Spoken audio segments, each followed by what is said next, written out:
Did you know that the first Gladiator movie actually won 5 Academy Awards, which included Best Picture and Best Actor for Russell Crowe? Do you know how many awards I believe Gladiator 2 is going to win from the Academy Awards?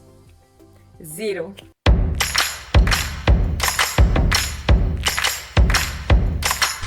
Hello everybody, welcome to Tanu Cine Bites, and today we're talking about the movie Gladiator 2, which is a sequel to the most loved, beloved masterpiece Gladiator that was released in 2001. It starred Russell Crowe, Joaquin Phoenix, Connie Nielsen in the lead roles. Gladiator 2, which is actually directed by the same guy, Ridley Scott, does not star Russell Crowe. Instead, we have a new lead in the face of Paul Mescal, and he's supported in this role with Denzel Washington, Pedro Pascal and Connie Nielsen. So believe me guys, I really wanted to love this movie. I was rooting for it so badly because it's been so long since we got to see a historic drama on the big screen. I still remember how much I enjoyed when we saw Troy, when we saw 300, including Gladiator, Braveheart. So it's been a really long time since I got to see a historic drama on the big screen. So I just went for it. However, the first big issue with the movie is that I think it did badly as a sequel to Gladiator, because you cannot stop comparing the two movies, especially when we are given flashbacks and backshots of the original movie from the beginning till the end. The film is done in such a large scale that you cannot help but admire Ridley Scott's vision. I really hoped that this vision could have been backed with a better story and maybe a better chemistry between the actors. Everything about this movie felt like a poor version of the first one. Whether it is acting, whether it is this compelling story, whether if it's the emotional connection between people, whether it's the music, everything pales in comparison to the original one. And if it was a standalone movie, I would have enjoyed it far more than it being a sequel to the Gladiator original movie. Now, if I get into the story, just like you might have seen in the trailer, we know that it's the story of a guy who becomes a gladiator, and there are hints about his past and history given in the trailers. However, when we get into this story, it doesn't seem very convincing. I'm sure on paper, the story seemed very convincing, that it has an emotional core and that it will tug people's heart, but that just happened to be on the paper. What actually transcended onto the big screen did not feel very connective. Now let me give you an example of something like that. There is a story that is kind of parallel in line to the original one, where this person is a gladiator who lost a loved one.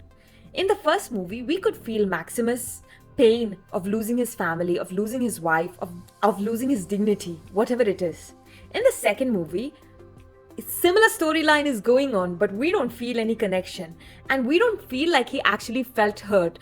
But every time he talks about losing a loved one, I do not see the pain and anguish in him, and so it just didn't feel very convincing. There were some main plot points that were going forward as a gladiator story would go, and his reasons for doing that seemed to be going in the right direction. However, midpoint, I felt like it was getting deviated, or this person who is someone with a lot of rage, it seems to have kind of diluted over the course of time. His anger and frustration that he had towards certain characters somehow seemed to have dissolved and depleted quite immediately. My reason for backing this character was lessening as the time passed by. Now, talking about the action sequences, obviously there's a lot of action happening in this movie, and you could see there's like naval warfare, and there is like fights with like crazy baboons, and there's a massive rhino attack happening in the Colosseum. So kudos for the creativity bit, and I can accept all of it, but the naval warfare, the way it was directed and the way it was shot, it didn't really work for me. I can still try and believe that, naval warfare happened inside the Colosseum.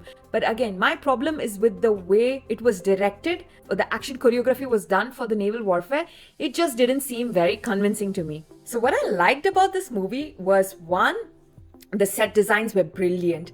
There is VFX involved, but you can feel like, no, these guys actually built this set and it looks beautiful. The city of Rome, the Colosseum, it looked so amazing, especially on the big screen, that I was just mesmerized. I was just in awe of what I was seeing, and you kind of wish like, oh, I wish I went back into this era and I could see what this place actually looked like. Loved the costume design. I believe they're going to win another award. Probably the one award they would win is for the costume design. Pedro Pascal as the general looks smoking hot. He would be the best general Rome could ever have, and he could even become the next Julius Caesar. So he has that aura and charisma. What I was disappointed about in the movie, one is the music. Hans Zimmer's music for Gladiator was so empowering, and they have used versions of it here and there. However, the music in this movie felt more choppy, and it wasn't very coherent and working together.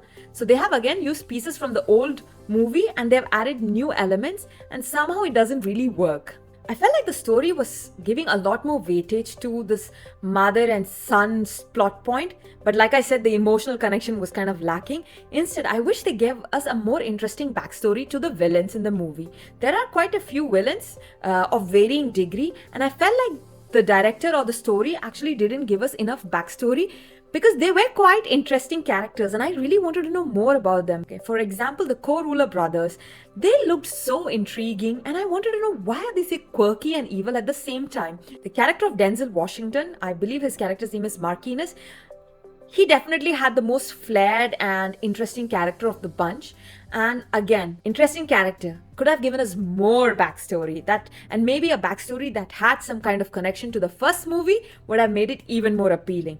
I felt like Pedro Pascal's character was wasted in a lot of ways because there was so much potential in the character because of the use of this actor. However, again, this character seemed to have lost its way.